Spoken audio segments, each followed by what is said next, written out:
How's it going, everyone? We had a lot of discussion yesterday about this potential rumor of Xbox titles coming to PlayStation, and a lot of good discussion in the comment section. I agree with a lot of you guys. A lot of you guys are a little bit skeptical. Some of you guys are totally on my side. Others are against it, but it looks like where there is smoke, there is in fact fire, because it is looking pretty likely that one of my favorite games of 2023 will be headed to PlayStation and could be the first in a wave of Xbox titles hitting PlayStation. We talked a lot about this yesterday. We're going to talk a lot more about this, I'm sure, for the rest of the year. And on top of that, there is another note that has been making the rounds of another major exclusive potentially hitting PlayStation, one that falls in line with what I said about Halo Infinite yesterday. If you didn't go see that video, go watch it. We'll retread some of my thoughts and opinions on that. But now, before we get into this video, I just want to ask you guys, please like this video and do leave a comment with your thoughts. It really does help out the channel a lot, and it is much appreciated.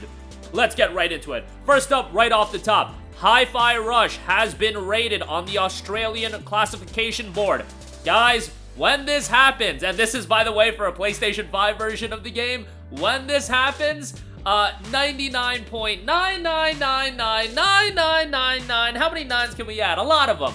Percent of the times this comes to fruition, so I would assess it to being very likely that Hi-Fi Rush will be coming to PS5 sometime, probably in the near future, definitely within calendar year 2024. Now, there were rumblings yesterday going around that potentially there wouldn't be a Nintendo Switch version happening. It might just be PlayStation 5. I would imagine that if you're dropping it on PlayStation 5, given that Microsoft and Nintendo have already had a working relationship, that you would drop the game on Switch 2 as well. Maybe not Switch 1, but Switch 2 for sure. That would be a great, like, accessory launch title for the Switch 2. Just like, you know, it's not gonna be a system seller, but just having Hi-Fi Rush in the launch of the Switch 2, it's just like an accessory great game. It's not gonna be the seller, but you drop that for 30 bucks, you telling me a lot of people won't be like, hey, Hi-Fi Rush on the Nintendo Switch 2 or whatever they decide to call it? And that would be a great accessory game. You know how, like, back on the PlayStation 4, it was like a lot of cross-gen releases at launch, and Assassin's Creed 4 Black Flag, not to sing that game's praises yet again, but that was one of the bigger launch titles on the PS4, but it really wasn't the system seller, but it acts as a great accessory title. That's exactly what Hi-Fi Rush could potentially be for Switch 2, but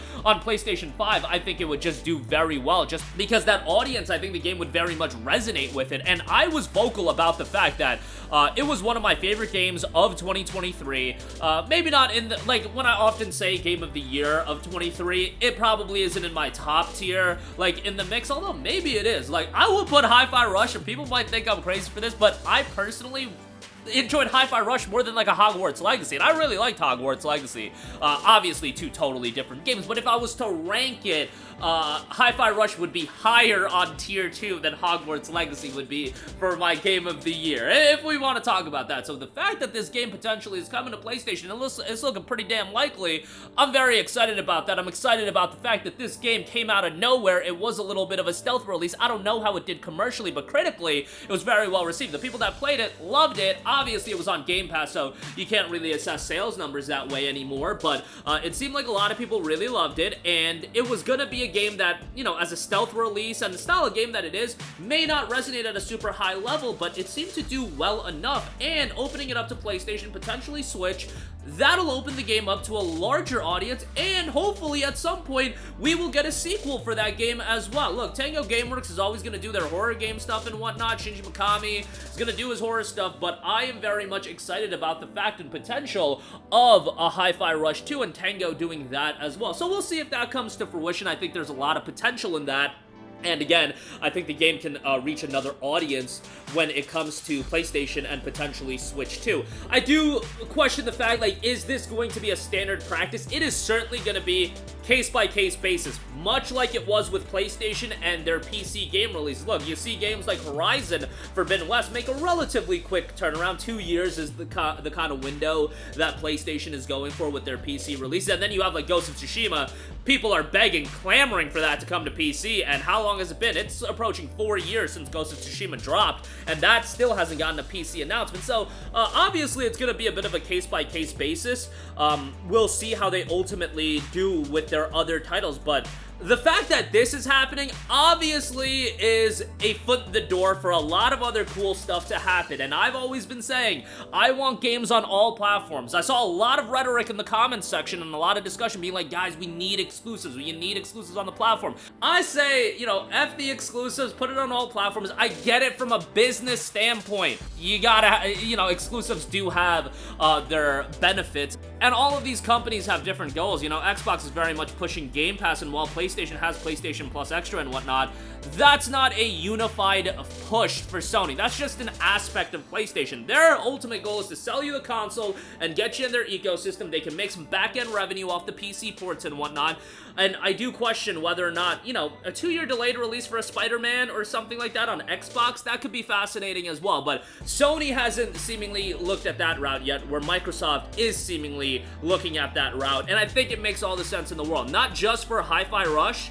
but more so, how do you give a shot in the arm to a lot of these live service games that Microsoft has dropped? Some of them are doing very well. Sea of Thieves has been a consistent title, and potentially it could be headed to PlayStation as well. This is the other big note. According to Steven Totilo, Microsoft has looked into launching Sea of Thieves to the game's competitor console. There's not mention of potential timeline or launch on PlayStation, or if it'll be available on both 4 and 5.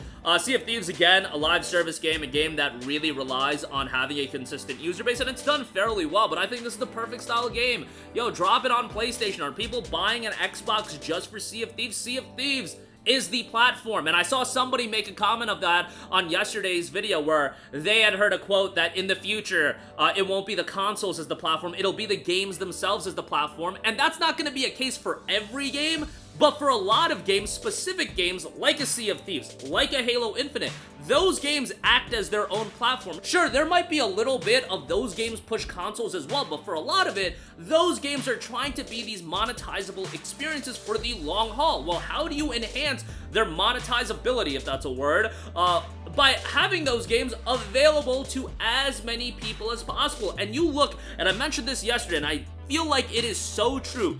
You want a second win for Halo Infinite? What's a better way to do it, at least for an initial shock factor, an initial jolt, than dropping Halo Infinite, even if it's the multiplayer only. If you don't want to do the campaign, whatever, but if it's just the multiplayer, drop it on PlayStation. If you can figure out a deal to work it out just for the novelty of Halo being on PlayStation, it'll get so many people interested in Halo Infinite, and I really feel like that'll bleed into the PC players trying it out more, just because Halo will be in the news cycle again. I'm not saying it'll be like the launch we had back in, what was it, November of 2021, where it had a stealth release. I'm not saying it's gonna be that, but Halo Infinite now is a lot better than it was back in 2021, but it's hard to come back from being in a downswing and peak again. I think if you dropped it on PlayStation, I think if you drop it on Nintendo Switch 2, I think if you drop it on a PlayStation 5, at least for a little bit, you're gonna have that novelty of a little bit of a shock factor, being like, oh my god, Halo Infinite's on PlayStation. Now, sustainability with that is always going to be the name of the game, but you at least need to generate more interest in that game for people to give it a chance, get people's foot in the door, and just dropping Halo Infinite, a free-to-play multiplayer shooter on PlayStation, that's just inherently going to widen that game's audience exponentially. Now, it's up to Sony, Microsoft, everybody to come together and, you know, figure out an agreement that's mutually beneficial. I don't know the ins and outs on how this business works, but Halo Infinite is the game that I look at, and man, if you drop that game on PS5, I really see that being a net positive for everybody involved. Halo being on PlayStation, that's going to interest people. Halo Infinite getting a resurged level of interest, at least for a little bit. Again, sustainability is always the hardest thing when it comes to these multiplayer titles, but at least having a little bit of interest. And at this point, are a lot of people buying Xboxes for Halo Infinite multiplayer? I don't know, maybe they are, but I just don't think that's the case. I think if you're buying an Xbox these days, it's for, like, Game Pass and having it on a console. I just don't know if it's one specific exclusive selling people, and I still think that, you know, titles like Elder Scrolls 6, I really do believe that's gonna be a timed exclusive on Xbox, and then maybe 2 to 3 years down the line. It's a Bethesda open world game. They can monetize that for years and years and years, and I don't think they're going to push that away. They paid a lot of money for these companies, but after 2 to 4 years, I don't know what exactly the window would be. You do a complete edition release, and then you monetize that game to eons and eons, and you could do the same thing with Starfield. You could do it with all of the other titles as well. It's a balancing act of what games do you drop and when do you drop them, but I think it makes sense for everybody involved, and I'm really happy entirely about the walls of gaming just being brought down. There was a time where crossplay seemed completely off the table. There was a time that, you know, PlayStation games on PC seemed off the table, Xbox games on PlayStation seemed completely off the table, where Xbox games on PC seemed completely off the table, but now we're talking about potentially Xbox games coming to PlayStation. The only crazier thing would be Sony actually bringing their titles to Xbox, which would be quite the scene, and considering how crazy sometimes PlayStation fans are, I think they would be very upset about that. Given that I see a lot of people upset about PlayStation games going to PC, which I think is ridiculous. Let more people play these games, but I get it. I'm looking from a consumer lens. Some of you guys also look from a business lens. I try to do both on this channel, but it is what it is. But that's gonna do it for me. A lot of rambling, but definitely want to hear your guys' opinion in the comments section down below, and it looks like this is something that is going to be a big story 2024, 2025, and beyond, and it'll be interesting if there is some, you know, PlayStation on Xbox would be the craziest thing. Like, I don't know if that's going to happen anytime soon, but that would still be the wildest thing, and given that PlayStation is going to be dropping live service games, don't you want more people playing a Concord Affair game? But we'll see if that ultimately does happen. But that'll do it for me. Sound off with all of your thoughts in the comments section down below. Thank you for watching, and goodbye. Hey guys, we hope you enjoyed the video, and if you did, make sure to hit the subscribe button, and if you're already subscribed, do us a favor and hit the bell icon. This way you'll be notified whenever we post a new video. That's the best way to keep up with all of our uploads, and we usually try to upload 2 videos a day. And with the bell icon hit, you'll be notified whenever we do upload a video. As always, thanks for watching.